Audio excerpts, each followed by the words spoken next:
Hello दोस्तों, learn through audio book में आपका स्वागत है। आज मैं आप लोगों को एक ऐसी जबरदस्त बुक की summary rich dad poor dad, जिसे रॉबर्ट टी कियोसाकी ने लिखी है, जो दुनिया की बेस्ट सेलिंग बुक्स में से एक है, उसके बारे में बताने वाली हूँ। यह किताब चाहे आप एक student, teacher, businessman and employee हों, आप सभी के लिए हैं जो अपने जीवन में कुछ बड़ा करना चाहते हैं। ये पर्सनल फाइनेंस पर लिखी गई सर्वश्रेष्ठ किताब है। यदि आपने पर्सनल फाइनेंस के बारे में अभी सीखना शुरू किया है तो यह समरी आपकी बहुत मदद करेगी।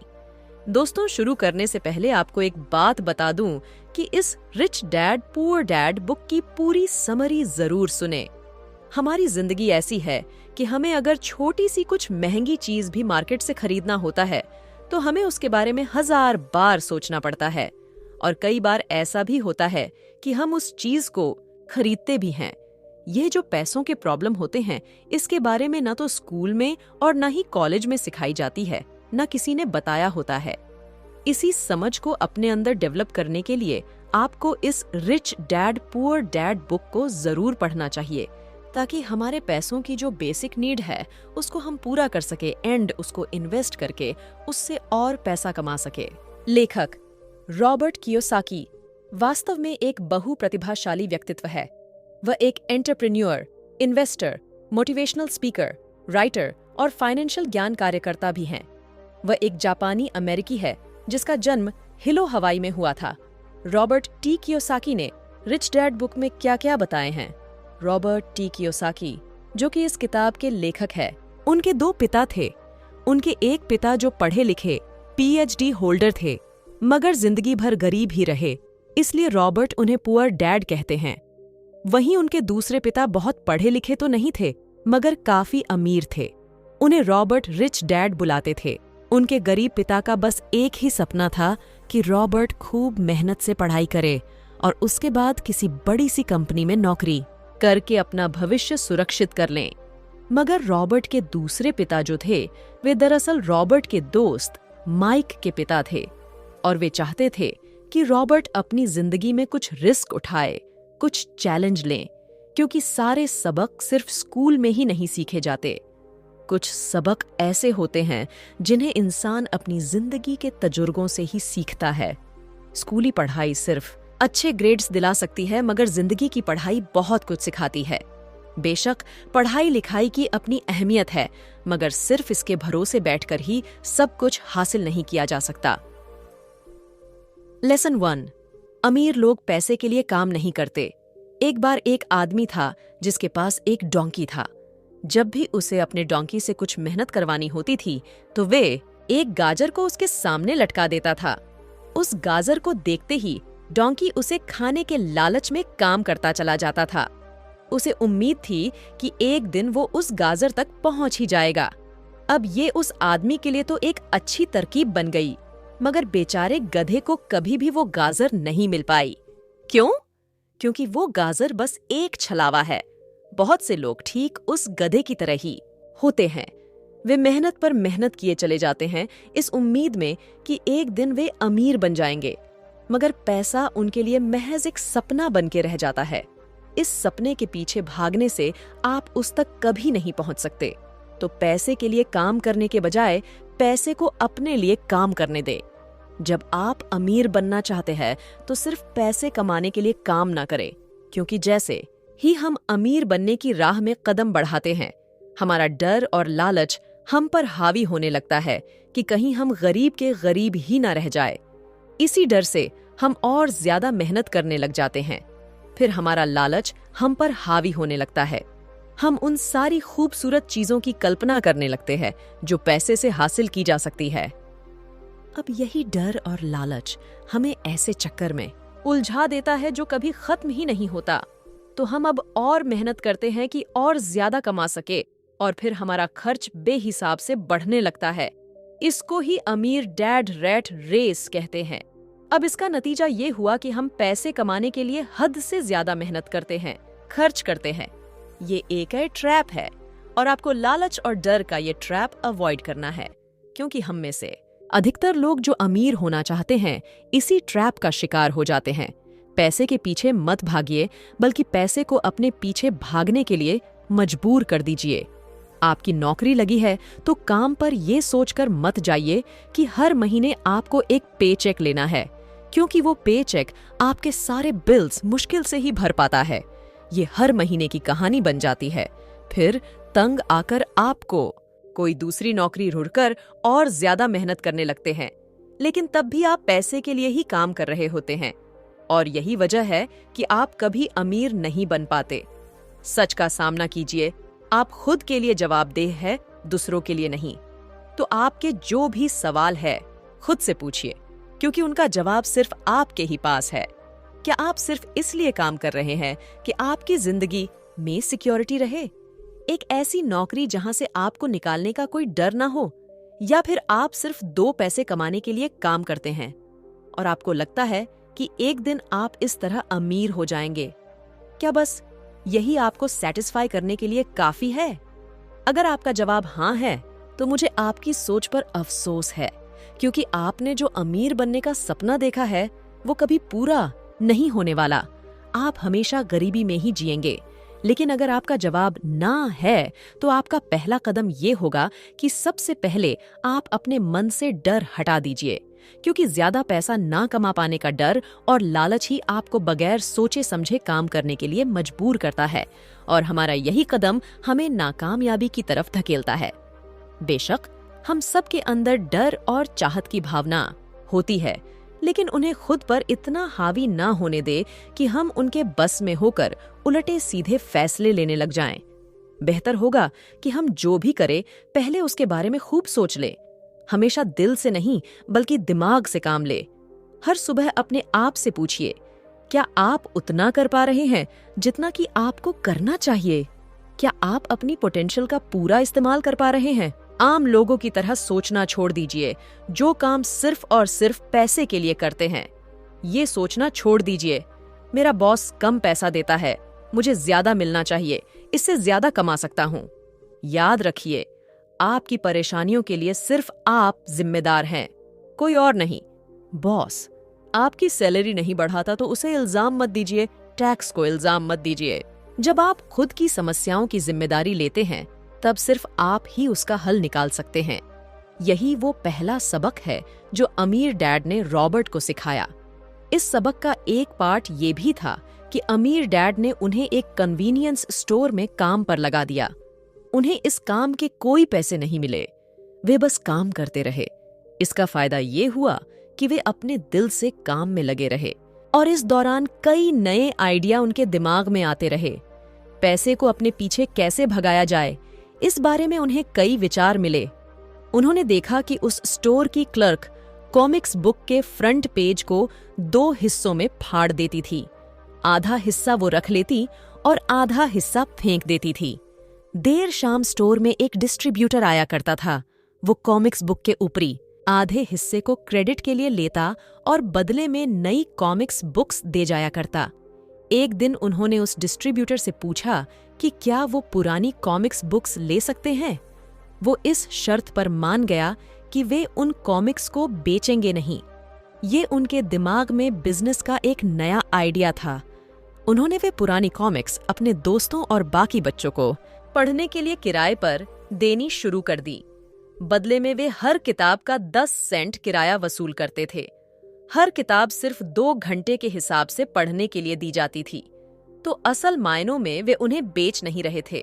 उन्हें उस गैराज पर काम भी नहीं करना पड़ा जहां से वे कॉमिक्स किराए पर देते थे। उन्होंने माइक की बहन को काम पर रखा, जिसके लिए उसे हर हफ्ते $1 दिया जाता। एक ही हफ्ते में उन्होंने $9.5 कमाए। इस तरह उन्होंने सीखा कि पैसे को खुद के लिए काम करने दो, न कि आप पैसे के लिए काम करो। लेसन 2, फाइनेंशियल लिटरेसी क्यों सीखना चाहिए। 1923 में एजवाटर बीच होटल शिकागो में एक मीटिंग हुई। दुनिया के बहुत से लीडर और बेहद अमीर बिजनेसमैन मीटिंग का हिस्सा बने। इनमें से थे एक बहुत बड़ी ईस्ट कंपनी के मालिक चार्ल्स शवाब और समुअल इंसल। उस कंपनी के मालिक चार्ल्स शवाब और समुअल इंसुल उस वक्त की लार्जेस्ट यूटिलिटी प्रेसिडेंट और बाकी कई और बड़े बिजनेसमैन इस मीटिंग के 25 साल बाद इनमें से कई लोग गरीबी में मरे, कुछ ने खुदकुशी कर ली थी और कईयों ने तो अपना दिमागी संतुलन खो दिया था। असल बात तो ये है कि लोग पैसे कमाने में इतने मशगूल हो जाते हैं कि वो ये खास बात सीखना भूल जाते हैं कि पैसे को रखा कैसे जाए। आप चाहे जितना मर्जी पैसा कमा लें, उसे बनाए रखना असली बात है। और अगर ये हुनर आपने सीख लिया तो आप किसी भी हालात का सामना आसानी से कर लेंगे। लॉटरी में मिलियन जीतने वाले लोग कुछ सालों तक तो मजे से जीते हैं, मगर फिर वापस उसी पुरानी हालत में पहुंच जाते हैं। अधिकतर लोगों के सवाल होते हैं कि अमीर कैसे बने या अमीर बनने के लिए क्या करे। इन सवालों के जवाब से अधिकतर लोगों को निराशा ही होती है, मगर इसका सही जवाब होगा कि पहले आप फाइनेंशियल लिटरेट बनना सीखें। देखिए, अगर आपको एम्पायर स्टेट बिल्डिंग खड़ी करनी है तो सबसे पहले आपको एक गहरा गड्ढा खोदना पड़ेगा, फिर उसके लिए एक मजबूत नींव रखनी पड़ेगी। लेकिन अगर आपको एक छोटा सा घर बनाना हो तो एक 6 इंची कंक्रीट स्लैब डालकर भी आपका काम चल जाएगा। मगर अफसोस तो इसी बात का है कि हम में से ज्यादातर लोग 6 इंची स्लैब पर एक एम्पायर स्टेट बिल्डिंग खड़ी करना चाहते हैं, और वे ऐसा करते भी हैं तो जाहिर है कि बिल्डिंग टूटेगी ही। गरीब डैड रॉबर्ट से बस यही चाहते थे कि वे खूब पढ़ाई करे, लेकिन अमीर डैड उसे फाइनेंशियल लिटरेट बनाना चाहते थे। ज्यादातर स्कूल सिस्टम बस घर बनाना सिखाते हैं, मजबूत फाउंडेशन नहीं। स्कूली शिक्षा और पढ़ाई की अपनी अहमियत है, मगर असल जिंदगी में यही सब कुछ नहीं है। रूल नंबर 1, लायबिलिटीज और एसेट्स के बीच फर्क समझे और एसेट्स खरीदे। सुनने में बड़ी आसान बात लगती है, लेकिन यही एक रूल है जो आपको अमीर बनाने में मदद करेगा।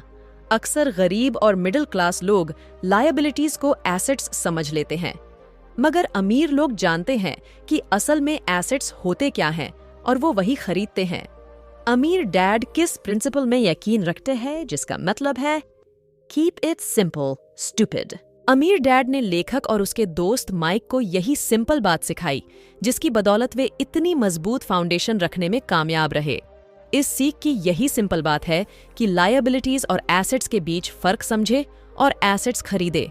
लेकिन अगर ये इतना ही सिंपल है तो हर आदमी अमीर होता है ना? मगर यहाँ मामला उल्टा है।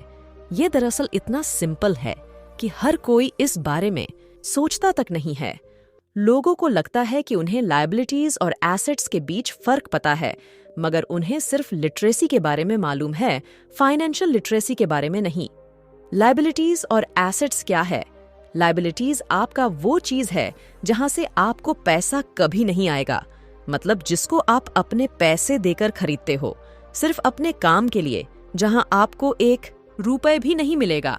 और एसेट्स वो चीज है जिसको आप पैसा देकर तो खरीदते ही हो, लेकिन जो चीज आपने खरीदा है वही चीज आपको पैसा बनाकर देगा। इनकम स्टेटमेंट को प्रॉफिट और लॉस का स्टेटमेंट मानकर चलना चाहिए। इसका सिंपल सा मतलब है, इनकम है कि आपके पास कितना पैसा आया, और एक्सपेंस है कि आपसे कितना पैसा खर्च हुआ। बैलेंस शीट एसेट्स और लायबिलिटीज के बीच बैलेंस बताती है। बहुत से पढ़े लिखे अकाउंटेंट्स को भी ये पता नहीं होता कि आखिर बैलेंस शीट और इनकम स्टेटमेंट कैसे एक दूसरे से जुड़े हैं। अब ये चार्ट देखने में बहुत सिंपल है, इसे आसानी से लोगों को समझाया जा सकता है। एसेट्स वे चीजें होती हैं जो आपके लिए पैसे कमाने का काम करती है। मान लो आप कोई घर खरीदकर उसे किराए पर देते हैं, तो उसी किराए से आप वो लोन भी चुका सकते हैं जो आपने घर खरीदने के लिए लिया था। अब घर भी आपका हुआ और उससे मिलने वाला किराया भी। इसका उल्टा लायबिलिटीज आपकी जेब से पैसे खर्च करवाती है, जैसे कि घर खरीदकर उसमें रहने से आपको कोई किराया नहीं मिलने वाला। तो अब आप समझ गए होंगे कि अगर अमीर बनना है तो एसेट्स खरीदिए और गरीब ही रहना है तो लायबिलिटीज। अमीर लोगों के पास ज्यादा पैसा इसलिए होता है कि वे इस प्रिंसिपल पर यकीन करते हैं। वहीं दूसरी तरफ गरीब लोग इस प्रिंसिपल को ठीक से समझ ही नहीं पाते। इसीलिए इस बात पर जोर दिया जा रहा है कि सिर्फ लिटरेट नहीं, बल्कि फाइनेंशियली लिटरेट बनिए। सिर्फ नंबर्स से कुछ नहीं होता। फर्क तो तब पड़ता है जब आप अपनी कहानी खुद लिखें। अधिकतर परिवारों में ये देखा गया है कि जो मेहनती होते हैं उसके पास पैसा भी ज्यादा होता है, मगर उसका फायदा क्या, जब सारा पैसा लायबिलिटीज में ही खर्च हो जाए। ये चार्ट दिखाता है कि मिडिल क्लास आदमी अपना पैसा किस तरह खर्च करता है, और अगर यही उनका तरीका रहता है तो सारी जिंदगी वे मिडिल क्लास ही बनकर रहते हैं, या क्या पता उससे भी नीचे चले जाए, क्योंकि आप देख सकते हैं कि उनका सारा पैसा लायबिलिटीज में ही खर्च हो रहा है। कभी rent, car loan, house loan, credit card का बिल, फीस और भी ना जाने क्या क्या। उनकी सारी कमाई इसी में खर्च हो जाती है। दूसरी ओर गरीब लोग हैं जिनकी कोई लायबिलिटीज तो नहीं है, मगर उनके कोई एसेट्स भी नहीं होते।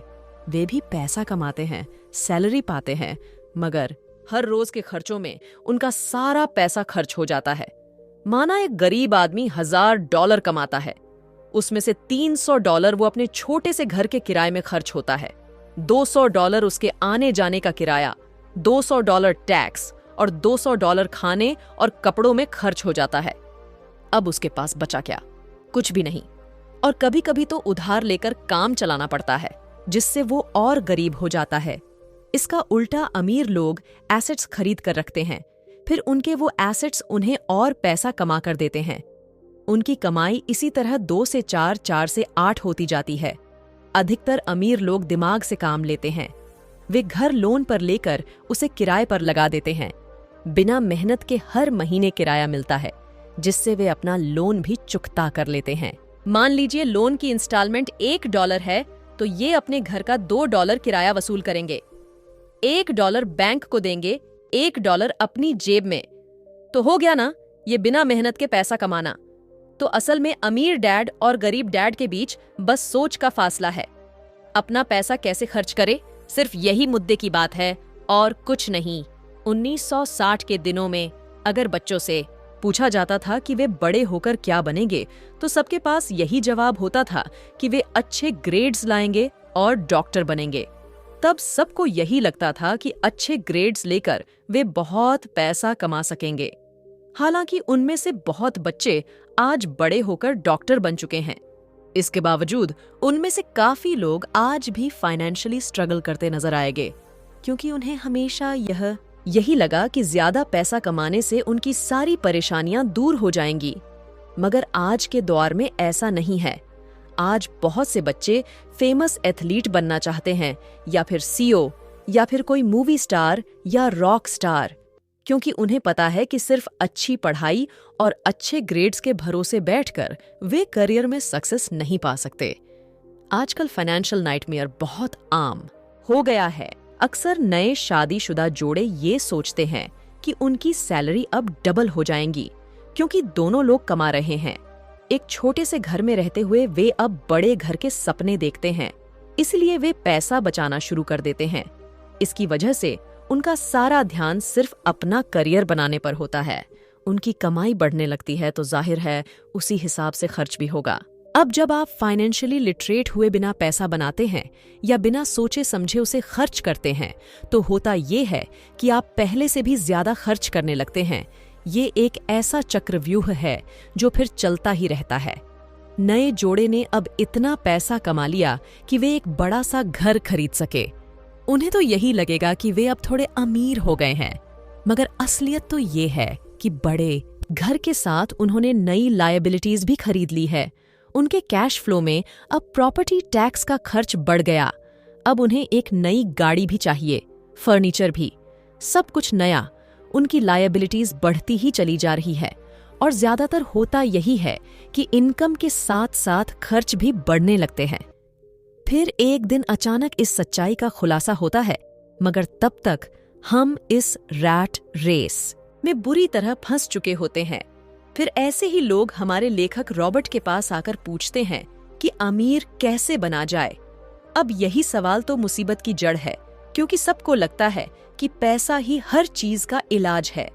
ये मानना ही एक बड़ी गलती है।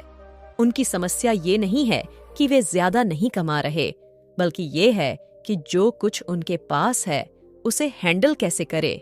एक कहावत है जो यहाँ पर लागू होती है, जब तुम खुद को एक गहरे गड्ढे में पाओ तो और खोदना छोड़ दो। क्यों? ज्यादातर लोग पब्लिक स्पीकिंग से घबराते हैं। साइकियाट्रिस्ट का मानना है कि लोग इसीलिए घबराते हैं क्योंकि उन्हें रिजेक्शन का डर होता है, औरों से अलग होने का भय होता है। लोग हमारे बारे में क्या सोचेंगे या हम पर कहीं हंस ना दे, यही सोचकर अधिकांश लोग पब्लिक स्पीकिंग से दूर भागते हैं। वे वही करना पसंद करते हैं जो सब कर रहे होते हैं। वे खुद को भीड़ का हिस्सा बनाकर संतुष्ट हो जाते हैं। आपका घर आपका सबसे बड़ा एसेट्स है। लोन लीजिए, अब प्रमोशन हो गया है, अब सैलरी बढ़ गई है तो नया घर लो। यही सब बातें हम लोगों से सुनते रहते हैं और फिर हम भी उसी रास्ते पर चल पड़ते हैं, क्योंकि जो सब कर रहे वो जरूर सही होगा, है कि नहीं?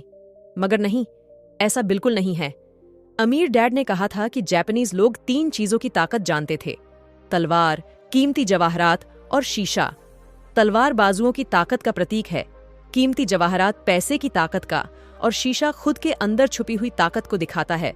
और वही हमारी सबसे बड़ी ताकत है। जब आप खुद को जानते हो, शीशे के सामने अगर आप खुद से सवाल पूछ सकते हो कि मैं सही हूं या मुझे भी भीड़ का हिस्सा बनकर रहना चाहिए, तो जो जवाब आपको मिलेगा वही आपकी असली ताकत है। गरीब और मिडिल क्लास खुद को पैसे का गुलाम बनने देते हैं, इसीलिए वो कभी अमीर नहीं बन पाते। 16 साल के रॉबर्ट और माइक अमीर डैड के साथ हर उस मीटिंग में जाया करते थे जो वे अपने अकाउंटेंट, मैनेजर्स, इन्वेस्टर और एम्प्लॉयज के साथ रखा करते। यहाँ एक ऐसे अमीर डैड देखने को मिलते हैं जो पढ़े लिखे नहीं हैं, जिन्होंने 13 साल में ही स्कूल छोड़ दिया था, मगर आज वो मीटिंग्स रखते हैं, अपने नीचे काम करने वाले पढ़े लिखे लोगों को ऑर्डर देते हैं, उन्हें बिजनेस के टिप्स समझाते हैं। एक ऐसा इंसान जो भीड़ का हिस्सा नहीं बना, जिसने रिस्क लिया और जिसने लोगों की परवाह नहीं की, जिसे ये डर नहीं था कि लोग उसके बारे में क्या सोचेंगे। इन मीटिंग्स का नतीजा ये हुआ कि लेखक और उनका दोस्त दोनों ही स्कूली पढ़ाई में मन नहीं लगा पाए। जब भी उनकी टीचर कोई काम देती थी, उन्हें रूल्स के हिसाब से करना होता था। उन्हें एहसास हुआ कि स्कूली पढ़ाई किस तरह से बच्चों की प्रतिभा को निखरने नहीं देती, उनकी क्रिएटिविटी को मारकर उन्हें एक सांचे में ढालकर इस समाज का एक मशीनी हिस्सा बना देती है। और उन्हें टीचर की इस बात से भी इनकार था कि अच्छे ग्रेड्स लाकर ही सक्सेसफुल और अमीर बना जा सकता है। एक दिन रॉबर्ट की अपने गरीब डैड से बहस हो गई। उनके पिता का मानना था कि उनका घर उनके लिए सबसे बेस्ट इन्वेस्टमेंट है, मगर वो एक रैट रेस में भाग रहे थे। उनकी इनकम और खर्च बराबर ही थे। उन्हें पूरा करने के लिए उनके पास एक पल की भी फुर्सत नहीं थी। यही बात रॉबर्ट उन्हें समझाना चाह रहे थे कि उनके पिता के लिए वो घर एसेट्स नहीं, लायबिलिटीज है। घर पर उनके पैसे खर्च हो रहे थे, बदले में मिल कुछ नहीं रहा था।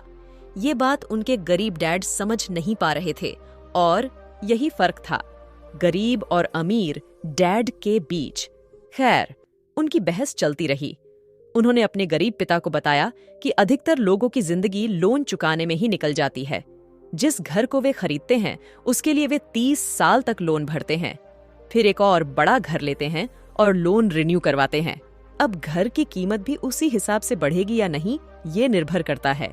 कुछ लोग ऐसे भी हैं जिन्होंने घर खरीदने के लिए एक बड़ी रकम ली थी, जितनी घर की कीमत नहीं थी, उससे ज्यादा कर्ज उनके सर पर चढ़ गया। इसका सबसे बड़ा नुकसान लोगों को ये होता है कि वे बाकी जगह इन्वेस्टमेंट नहीं कर पाते, क्योंकि उनका सारा पैसा उस घर पर लगा है। उन्हें कभी इन्वेस्टमेंट करने का मौका ही नहीं मिल पाता और ना ही वे इस बारे में कुछ सीख पाते हैं, और इस तरह कई एसेट्स उनके हाथ से निकल जाते हैं। अगर इसके बदले लोग सिर्फ एसेट्स पर ध्यान दें तो उनका फ्यूचर कहीं ज्यादा बेहतर हो सकता है। अब उदाहरण के लिए, रॉबर्ट की पत्नी के पेरेंट्स एक बड़े से घर में शिफ्ट हो गए। उनका सोचना था कि अपने लिए बड़ा और नया घर लेना एक सही फैसला है, क्योंकि बाकियों की तरह उन्हें भी घर लेना एक एसेट्स लगता था। मगर वे ये जानकर हैरान रह गए कि उस घर का प्रॉपर्टी टैक्स $1000 था। ये उनके लिए एक बड़ी कीमत थी, और क्योंकि वे रिटायर हो चुके थे तो इतना पैसा टैक्स के रूप में भरना उनके रिटायरमेंट बजट के बाहर था। बेशक हम ये नहीं कह रहे कि आप एक नया घर न ले, बल्कि हम समझाना चाहते हैं कि जितने पैसे से आप एक बड़ा घर लेंगे, उतने पैसे आप किसी एसेट्स में इन्वेस्ट करें तो बेहतर होगा। आपका एसेट्स आपके लिए कमाई करेगा और कुछ ही समय बाद आपके पास इतना पैसा होगा कि आप आसानी से मनपसंद घर ले पाएंगे, वो भी बिना किसी लोन के। अमीर और ज्यादा अमीर क्यों होते रहते हैं, वहीं मिडिल क्लास आगे क्यों नहीं बढ़ पाते हैं? इसके पीछे भी एक वजह है। कारण सीधा है, अमीर एसेट्स खरीदते हैं जो उनका पैसा दुगना करता रहता है। उस पैसे से उनके सारे खर्च मजे में निपट जाते हैं। और मिडिल क्लास क्या करते हैं? वे तो बस महीने की एक तारीख का इंतजार करते हैं कि कब उनकी सैलरी आए। सारी की सारी सैलरी तो खर्चों को पूरा करने में खत्म हो जाती है, तो इन्वेस्टमेंट कहाँ से होगा? और फिर जब सैलरी बढ़ती है तो उस पर टैक्स भी बढ़ जाता है और उसी हिसाब से बाकी खर्च भी। फिर अंत में वही रैट रेस चलती रहती है। एक कर्ज में डूबा समाज जहां हम रहते हैं, अपने घर को एसेट समझना ही वो वजह है जो हमें कर्ज के बोझ तले दबाती है। आज यही अधिकतर लोगों की सोच है। अगर सैलरी बड़ी है तो लोग सोचते हैं कि अब वे बड़ा सा घर ले सकते हैं क्योंकि उन्हें ये अपने पैसे का सही इस्तेमाल लगता है। इसके बदले अगर वही पैसा सही जगह लगाया जाए तो उनकी जिंदगी हमेशा के लिए बदल सकती है। लेकिन ऐसा हो नहीं पाता क्योंकि उनका सारा वक्त सिर्फ कड़ी मेहनत करने में चला जाता है, अपनी नौकरी को सेफ जोन समझकर। वे उससे अलग कुछ सोच ही नहीं पाते और साथ ही उन पर कर्ज का इतना बोझ होता है कि वे नौकरी छोड़ने का रिस्क ले ही नहीं सकते। अब जरा खुद से ये सवाल कीजिए कि तो कितने दिन आपका गुजारा चलेगा? क्योंकि अगर आप फाइनेंशियली लिटरेट नहीं हैं, अगर आपने सारी उम्र सिर्फ सैलरी के भरोसे ही काटी है और एसेट्स के बदले आपने लायबिलिटीज ली है, तो यकीनन आपकी जिंदगी एक कड़ी चुनौती है। सिर्फ नेट वर्थ के भरोसे आपका काम नहीं चल सकता। नेट वर्थ बताता है कि आपके पास वाकई में कितना पैसा है, चाहे वो एक गैराज में पड़ी पुरानी कार के रूप में ही क्यों ना हो। अब भले ही वो कार कुछ काम की नहीं हो, जबकि वेल्थ का मतलब है कि आपके पास जो पैसा है उससे आप कितना और पैसा कमा रहे हैं। जैसे कि मान लीजिए आपके पास कोई एसेट्स है जिससे हर महीने आपने $3000 की कमाई हो जाती है और हर महीने आपके $6000 खर्च है, तो आप सिर्फ आधे महीने ही अपना गुजारा कर पाएंगे। तो सॉल्यूशन ये होगा कि अपने एसेट से मिलने वाला पैसा बढ़ा दे। जब वो $6000 मिलने लगेगा तो आप रातों रात अमीर नहीं हो जाएंगे, मगर इस तरह आप वेल्थी होने लगेंगे। अब अगर आप अचानक नौकरी छोड़ भी देते हैं तो आपके एसेट्स सारा खर्च कवर कर लेंगे। आप वेल्थी तभी बन पाएंगे जब आपके खर्च आपके एसेट्स की ग्रोथ से कम रहे। अपने काम से काम रखे। दुनिया की सबसे बड़ी फूड चेन मैकडोनाल्ड के फाउंडर रिक रॉक ने एक MBA क्लास में एक स्पीच दी। ये 1947 की बात है। उनकी ये स्पीच बड़ी ही शानदार थी, लोगों को प्रेरित करने वाली। स्पीच के बाद जब MBA क्लास छात्रों ने कुछ वक्त उनके साथ बिताने की गुजारिश की, तो वे उनके साथ बियर पीने चले गए। बातों बातों में रिक रॉक ने अचानक एक सवाल किया, क्या आप लोग जानते हैं कि मैं किस बिजनेस में हूं? अब ये बात तो सबको मालूम थी कि वे हैमबर्गर बेचते थे।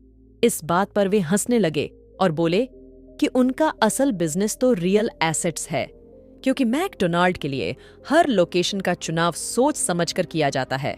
जहां उसकी फ्रेंचाइजी बनाई जाती है, वो जमीन भी साथ ही बेची जाती है। तो इसका सीधा मतलब है कि मैकडोनाल्ड की फ्रेंचाइजी खरीदने वाले को वो जमीन भी खरीदनी पड़ती थी। तो इस तरह से ये एक रियल एसेट्स बिजनेस भी हुआ। यही सबक अमीर डैड ने रॉबर्ट को सिखाया कि अक्सर लोग खुद के लिए छोड़कर बाकी सब के लिए काम करते हैं। वे टैक्स पे करके गवर्नमेंट के लिए काम करते हैं, उस कंपनी के लिए काम करते हैं जहां वे नौकरी करते हैं, बैंक का मोर्टेज देकर उसके लिए काम करते हैं। और ये सब इसीलिए क्योंकि हमारा एजुकेशन सिस्टम ही ऐसा है। स्कूल हमें एम्प्लॉय बनना सिखाता है, ना कि एम्प्लॉयर। जो आप पढ़ते हैं वही आप बनते हैं। अगर आपने साइंस पढ़ी तो डॉक्टर, मैथमेटिक्स पढ़ी तो इंजीनियर, मतलब जो आपने पढ़ा वो आप बने। अब मुसीबत तो ये है कि इससे छात्रों का कोई भला नहीं हो पाता, क्योंकि वे नौकरी और बिजनेस के बीच के फर्क में उलझ कर रह जाते हैं। जब कोई पूछता है कि आपका क्या बिजनेस है, तो आपको ये नहीं बोलना चाहिए कि मैं तो एक डॉक्टर हूं या एक बैंकर हूं, क्योंकि वो आपका प्रोफेशन है, बिजनेस नहीं। कहने का मतलब है कि आप जो करते हैं उसे अपना बिजनेस बनाइए, नौकरी नहीं। अपनी सारी उम्र दूसरों के लिए काम करके उन्हें अमीर करने में बर्बाद ना करे, बल्कि खुद की जिंदगी को खुशहाल बनाने के लिए काम करे। बहुत से लोगों को इस बात का एहसास बड़ी देर से होता है कि उनका हाउस लोन उनकी जान ले रहा है, और फिर उन्हें लगता है कि जिसे वे एसेट्स मानने की गलती कर रहे थे, दरअसल वो कभी एसेट्स था ही नहीं। जैसे उन्होंने कार ली तो उससे जुड़े तमाम खर्च उनकी लायबिलिटीज बन गए। उन्हें पूरा करने के लिए नौकरी जरूरी है, और अगर कभी वो सेफ जॉब उनके हाथों से निकल गई तो उनकी मुसीबतें शुरू हो जाती है। इसीलिए तो हम एसेट्स कॉलम पर इतना जोर दे रहे हैं, न कि आपकी इनकम कॉलम पर।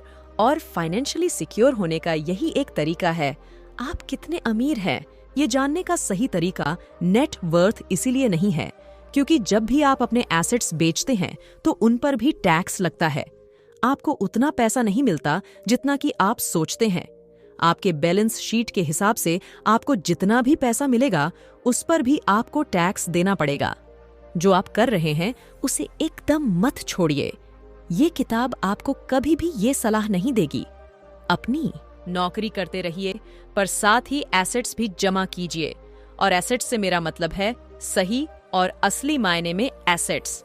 मैं ये नहीं कहूंगा कि आप कोई कार लीजिए, क्योंकि वे मेरी नजर में एसेट्स नहीं है, क्योंकि जैसे ही आप उसे चलाना शुरू करते हैं वो अपनी कीमत 25% खो देती है।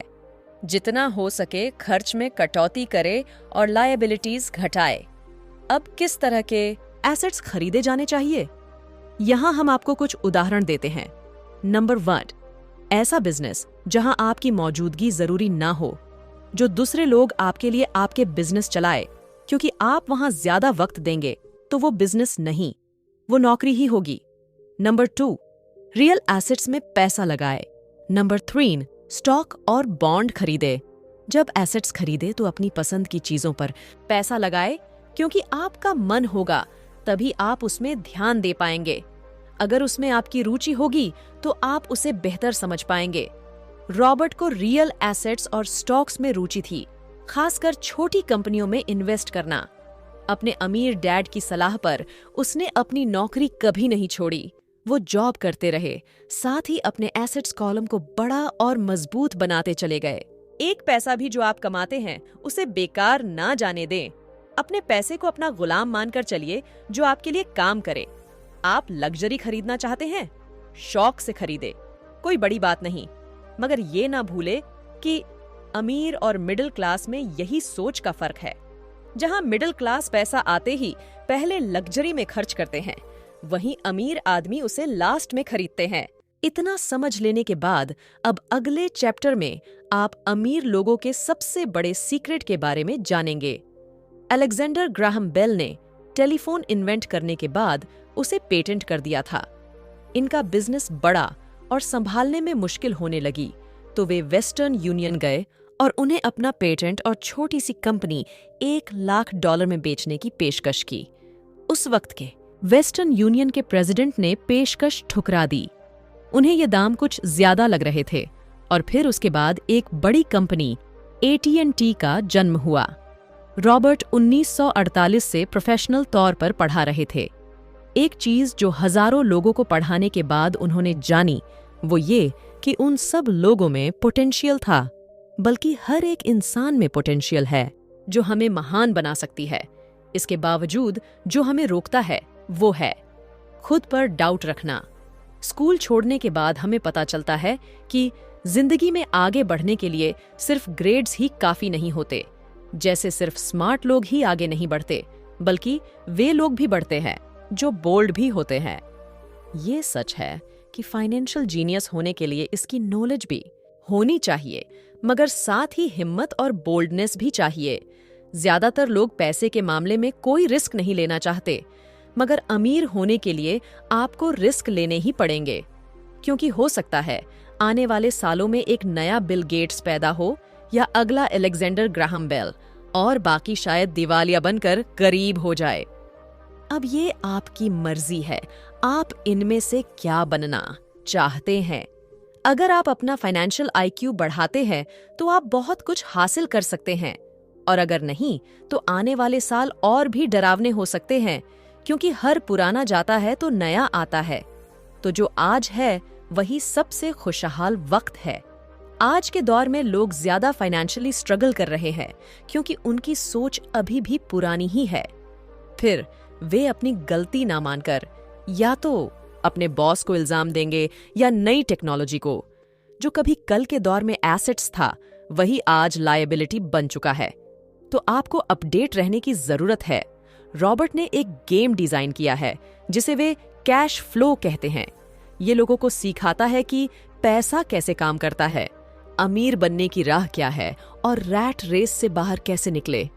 ये सारी चीजें इस गेम से समझाने की कोशिश की गई है। एक दिन एक औरत आई। गेम खेलने के दौरान उसने एक बोट कार्ड जीता, जिसका मतलब था कि उसने उस गेम में एक बोट जीती।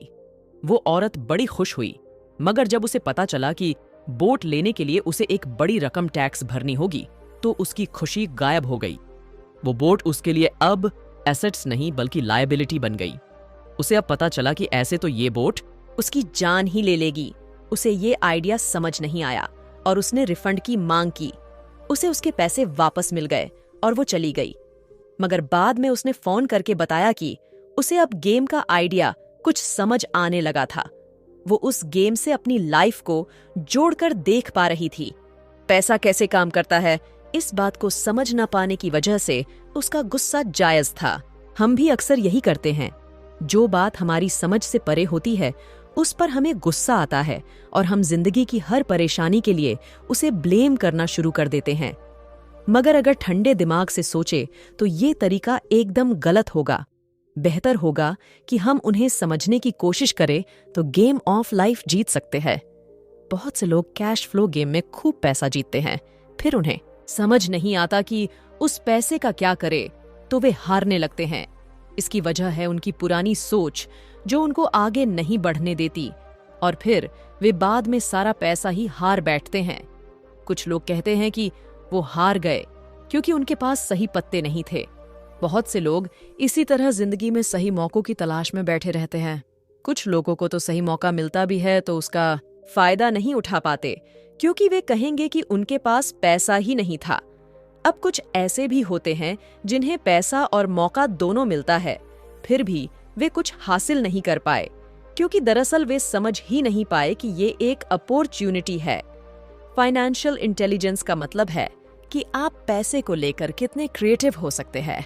अगर आपको मौका मिलता है तो बगैर पैसे के आप क्या करेंगे, और अगर पैसा है मगर मौका नहीं तो उस सूरत में आप क्या करेंगे। ये सब आपकी फाइनेंशियल इंटेलिजेंस पर निर्भर करता है। ज्यादातर लोग इस बात का एक ही सॉल्यूशन जानते हैं कि खूब मेहनत करके खूब पैसा कमाया जाए, लेकिन आपको सीखना है कि अपने लिए मौका कैसे पैदा किया जाए, ना कि उसके इंतजार में बैठे रहे। सबसे खास बात अमीरों की जो है वो ये कि उन्हें पता है पैसा असल चीज नहीं है। असल चीज है इसका सही मतलब जानना। ये जान लेना कि जो हमें चाहिए वो हम इससे बना सकते हैं। हमारा दिमाग हमारे लिए सबसे बड़ा एसेट्स होता है। यही हमें सुपर रिच बना सकता है या सुपर पुअर, निर्भर करता है कि हम कैसे इसका इस्तेमाल करें। जो लोग सफल हैं उनके साथ कदम मिलाकर चलना है तो आपको ये सीखना वो ये कि उन्हें पता है पैसा असल चीज नहीं है। असल चीज है इसका सही मतलब जानना। ये जान लेना कि जो हमें चाहिए वो हम इससे बना सकते हैं। हमारा दिमाग हमारे लिए सबसे बड़ा एसेट्स होता है। यही हमें सुपर रिच बना सकता है या सुपर पुअर, निर्भर करता है कि हम कैसे इसका इस्तेमाल करें। जो लोग सफल हैं उनके साथ कदम मिलाकर चलना है तो आपको ये सीखना पड़ेगा कि पैसा बढ़ाने करने की चाहत खुद में कैसे पैदा करे। आपको अपने सबसे बड़े एसेट्स यानी आपके दिमाग को इन्वेस्ट करने की जरूरत है। आपको फाइनेंशियली इंटेलिजेंट होना पड़ेगा। आइए आपको इस उदाहरण से समझाते हैं। 1990 के दशक में एरिज़ोना और फोनिक्स के आर्थिक हालात बुरे चल रहे थे। वहां के लोगों को हर महीने $100 बचाने की सलाह दी जा रही थी। बुरे वक्त के लिए पैसा बचाने का विचार कुछ हद तक सही भी है, मगर उस पैसे का क्या फायदा जो आप जमा करते जाते हैं। इससे तो अच्छा है उसका कुछ हिस्सा इन्वेस्ट किया जाए जो आगे चलकर आपको फायदा दे। खैर, बात करते हैं एरिज़ोना और फोनिक्स के लोगों की जो आर्थिक तंगी झेल रहे थे। ऐसे में इन्वेस्टर को ये एक बढ़िया मौका लगा। लोग जो अपनी प्रॉपर्टी अपने पौने दामों में बेच रहे थे, वो कई इन्वेस्टर्स ने हाथों हाथ खरीद ली।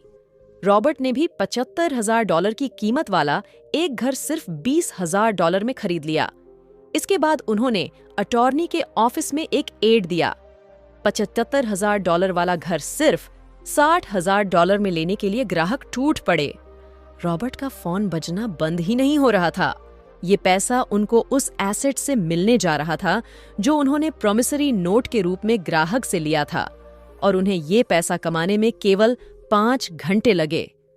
उन्होंने जो $40,000 इन्वेंट किए वो उनके कॉलम ऑफ एसेट्स में क्रिएट हुए थे, और बगैर टैक्स के उन्होंने अचानक ही मिले एक मौके का फायदा उठाकर ये पैसे क्रिएट अपने इनकम कॉलम में ऐड कर लिए। कुछ सालों बाद ही उनके इस बिजनेस ने इतना पैसा क्रिएट किया कि उनकी कंपनी की कार, गैस, इंश्योरेंस, क्लाइंट्स के साथ डिनर, ट्रिप और बाकी चीजें सब कवर हो गई। जब तक गवर्नमेंट उन खर्चों पर टैक्स लगाती, इनमें से ज्यादातर चीजें प्री टैक्स एक्सपेंसेस में खर्च हो चुकी थी। कुछ सालों बाद ही जो घर $60,000 में बिका था, अब वो $11,000 का था। अभी भी उनके पास कुछ मौके थे, मगर वे इतने कम थे कि उनके लिए रॉबर्ट को एक वैल्यूएबल एसेट्स लगाना पड़ता और अपना वक्त भी। तो वे आगे बढ़ गए। उन्हें अब नए मौकों की तलाश करनी थी। अब आप एक सवाल खुद से कीजिए। मेहनत करना भी बहुत मेहनत का काम है। 50% टैक्स भरिए और बाकी बचाइए। अब वो सेविंग्स आपको 5% इंटरेस्ट देंगी और फिर उस पर भी आप और टैक्स भरेंगे। इससे तो अच्छा होगा कि अपना पैसा और टाइम अपने सबसे पावरफुल एसेट्स यानी अपने दिमाग पर इन्वेस्ट करे और फाइनेंशियली इंटेलिजेंट बने। ये दुनिया कभी एक सी नहीं रहती। जो आज है कल नहीं होगा। कभी मंदी तो कभी तेजी का दौर चलता रहेगा। वक्त के साथ टेक्नोलॉजी और बेहतर होती जाएगी। आज मार्केट ऊपर है तो कल नीचे होगा। खासकर स्टॉक मार्केट तो हर रोज बदलता है। मगर इससे आपको क्या फर्क पड़ेगा? अगर आप फाइनेंशियल इंटेलिजेंट है तो आप तो हर हालात के लिए तैयार रहेंगे। आपको जिंदगी में बेशुमार मौके मिलेंगे जहां आप अपनी फाइनेंशियल इंटेलिजेंस का फायदा उठा सकते हैं। जरूरत है तो बस उन मौकों को पहचानने की। हम 2 तरह के इन्वेस्टर देख सकते हैं। पहले वो जो पैकेज इन्वेस्टमेंट खरीदते हैं और ये काफी आसान और बगैर झंझट का काम है। दूसरे इन्वेस्टर अपने लिए खुद ही इन्वेस्टमेंट क्रिएट करते हैं। इनको आप प्रोफेशनल भी कह सकते हैं।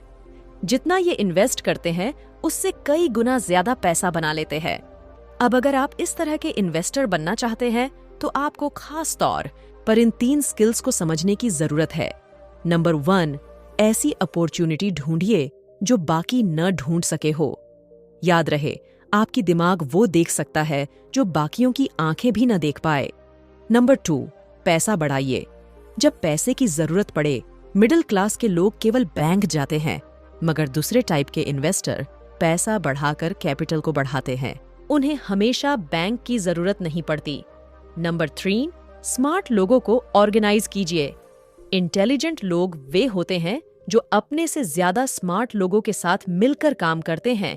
इसलिए इन्वेस्ट करने से पहले अपने इन्वेस्टमेंट एडवाइजर को चुनें। मुझे मालूम है कि ये सब आपके लिए कुछ ज्यादा है, मगर इसके रिवॉर्ड्स शानदार हैं। जिंदगी में रिस्क बहुत है, लेकिन उन्हें हैंडल करना सीख कर ही आप अमीर बन पाएंगे। सीखने के लिए काम करें, पैसे के लिए नहीं। एक बार एक जर्नलिस्ट ने रॉबर्ट का इंटरव्यू लिया था। रॉबर्ट उसके आर्टिकल पहले भी पढ़ चुके थे और उस जर्नलिस्ट के लिखने की स्टाइल से बेहद प्रभावित थे। इंटरव्यू जब पूरा हुआ तो उस जर्नलिस्ट ने रॉबर्ट को बताया कि वो एक मशहूर लेखिका बनकर उनकी ही तरह एक दिन फेमस होना चाहती है। रॉबर्ट ने उससे पूछा, तो ऐसा क्या है जो उन्हें मशहूर होने से रोक रहा है? इस सवाल के जवाब में उस जर्नलिस्ट ने कहा, उनकी जॉब आगे नहीं बढ़ पा रही। इस पर रॉबर्ट ने सुझाव दिया कि उस जर्नलिस्ट को कोई सेल्स क्लास ज्वाइन कर लेनी चाहिए।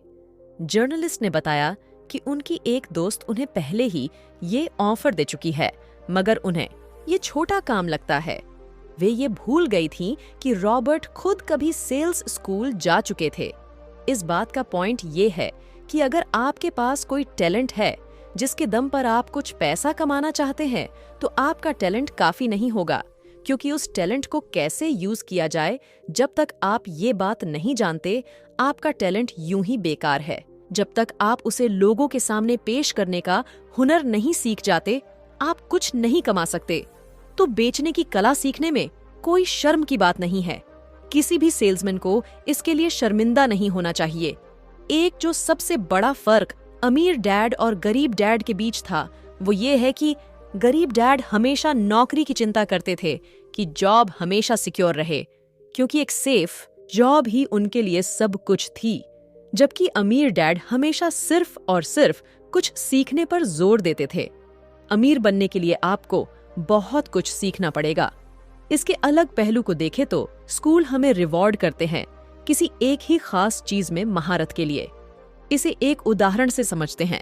जब डॉक्टर मास्टर की डिग्री लेते हैं, उसके बाद किसी एक स्पेशल फील्ड में डॉक्टरेट करते हैं, जैसे कि पीडियाट्रिक या कुछ और, मतलब एक छोटे से विषय पर उन्हें बहुत पढ़ना पड़ता है उस फील्ड में महारत के लिए, और यही उनका रिवॉर्ड होता है। ऐसे ही बहुत कुछ जानने के लिए जो थोड़ा बहुत आप सीखते हैं, वो नॉलेज तभी आएगी जब आप अलग अलग कंपनियों के लिए काम करेंगे, दुनिया की अलग अलग चीजों को जानेंगे, वो कैसे काम करती है, ये सभी बातें अनुभव करेंगे, तभी आपकी नॉलेज बढ़ेगी।